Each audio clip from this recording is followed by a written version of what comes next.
You need to prioritize your subjects and you need to identify the topics that are very important for exam.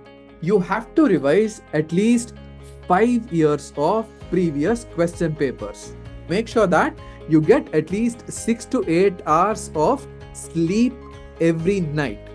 All of you will be stressed, but remember, it is just an exam, right? Nothing is more important than your own health and life. Get into the exam hall exactly on time. Don't talk to anybody. Just sit, wait for the question paper to be given. Once the question paper is given, go through the question paper and start answering.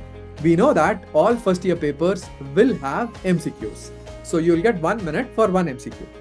MCQs will have one-liners, there will be case-based MCQs, but first go for one-liners which are like easy to answer. Finish them early and then go for case-based questions or difficult questions. Spend more time in reading the question. Never ever read half question and try to attempt it.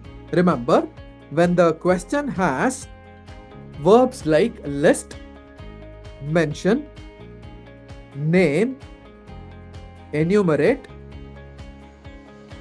right? All you need to do is write the names, nothing else. Okay? Don't go on describing them. Unless they use the term explain, right? Or describe.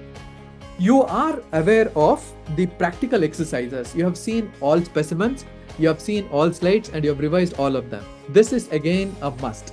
The thumb rule is, you don't read a specimen, 90% of the times you will get that specimen only. So be ready with all surface markings that are there in the curriculum. Be ready with all the discussion topics, all the slides that are there.